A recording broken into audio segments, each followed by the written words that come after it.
Hey, Ms. Burns. This is Samantha Godano for assignment 8.4. Thank you for being a friend.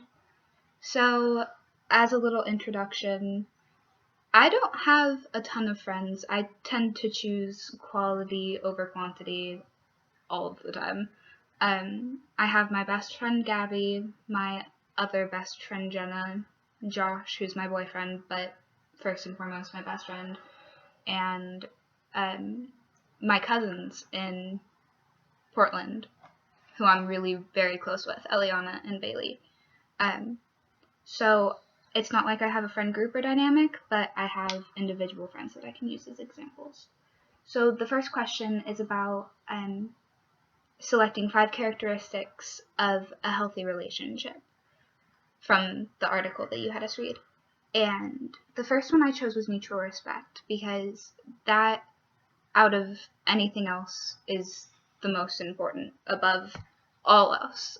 If you don't respect each other, then what's the point of the friendship? I wouldn't understand the dynamic that could happen there, and I know that I won't have it if a friend doesn't respect me. I always respect them back. It's just, that's how it works. An example, my best friend in the whole wide world, Gabby. She is an atheist, like I said in my personality report before.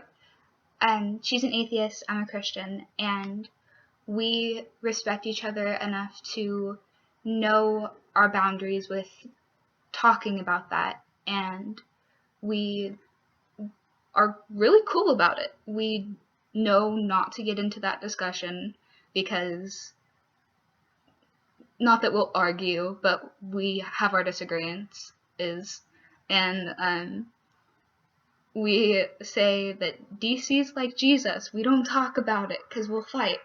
Like DC Comics, because we're nerds like that. But yeah, so we don't bring it up, and we respect each other. Differences in personality is what makes friendships fun. So that's that example. Fairness and equality. So Eliana, my friend in Portland, she is a freshman at PSU right now, and she is one of my closest friends. She's visually impaired and legally blind and then some. And when she comes down to Salem, she hangs with my friends. When I go up to Portland, I hang with her friends. But I thought that a good example of how we kind of share the love is, if she comes down here, I download an audiobook as opposed to relying on Netflix or TV or anything like that, because an audiobook is something that she can enjoy to its fullest. And in return, if I want to go to the mall that day or had plans along those lines, she will come with me and I'll guide her around the mall. We hook arms wherever we go, and there's a lot of give and take and fairness there. And support. So my friend Jenna, we mostly talk during the bad times. That's when I reach out to her, is when I know she's going through a rough point. And that is a weakness on my part. I should be more present in her life as a friend all around, not just during the bad, but I feel more obligated during the bad times. During the good, we talk a little bit, but there's not a ton of communication where there definitely should be. So that's something that I can definitely work on. It's like that with all of my old friends from school as well, but only, to congratulate them on something, or when they reach out to me because of whatever Facebook status or something small like that. Other than that, I don't really have constant communication with many people other than Gabby and Josh and that kind of thing. Trust, that's my fourth most important. I can't stand people who backstab or go against their word. I don't get it. I don't understand the point behind it. If you say something, stick with that thing. That was my biggest problem with public high school. I hated how people treated each other, especially when it came to, fulfilling these promises and keeping these secrets. It was all very immaturely handled.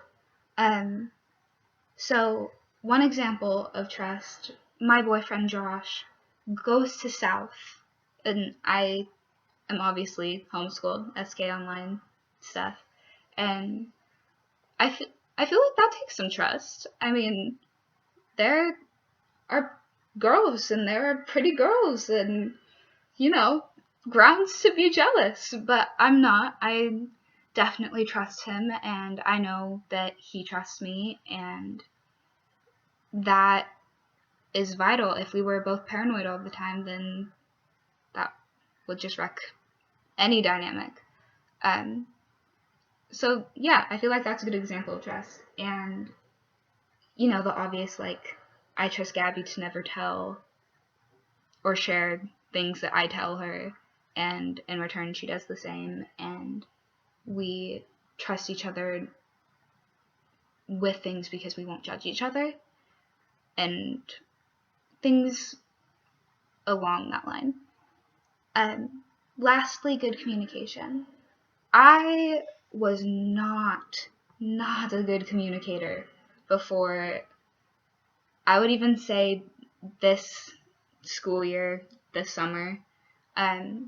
Gabby is a friend that has helped me get better at that, and my mom, I consider my mom, I've said best friend so much in this video, but I do actually consider my mom my best friend of all time,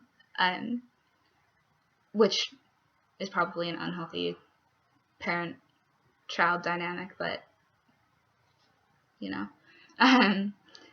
but when I was at my lowest, depression-wise, I would go with the whole nothing's wrong, I'm just tired, all of those total lies, when I really needed that support, and I, for whatever reason, wasn't having it. And so I kind of built up a thing about not communicating and repressing, and that's actually massively unhealthy, as it turns out.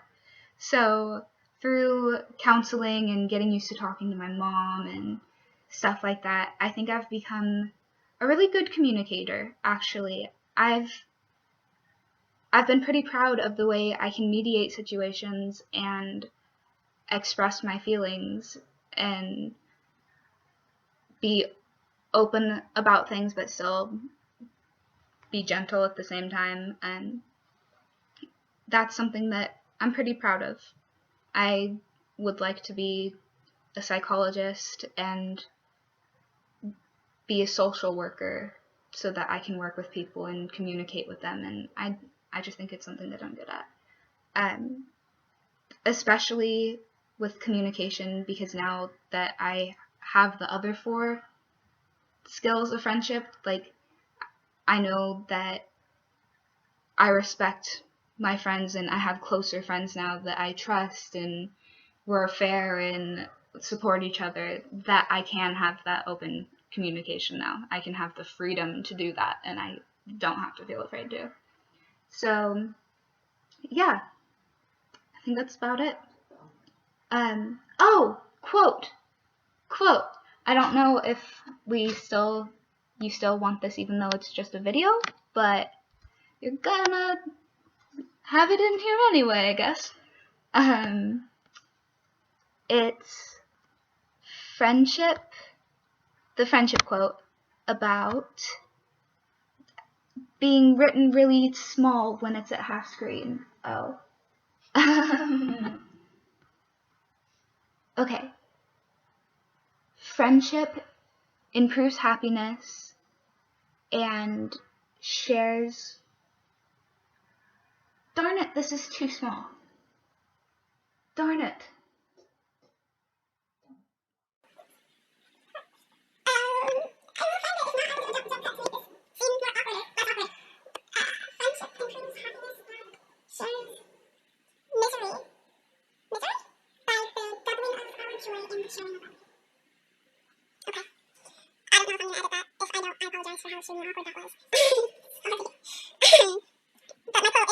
Friendship improves happiness and shares misery by the doubling of our joy and the sharing of our grief. I don't know who that's by. It's off of Tumblr. What are you gonna do? Bye, my friends. Thank you.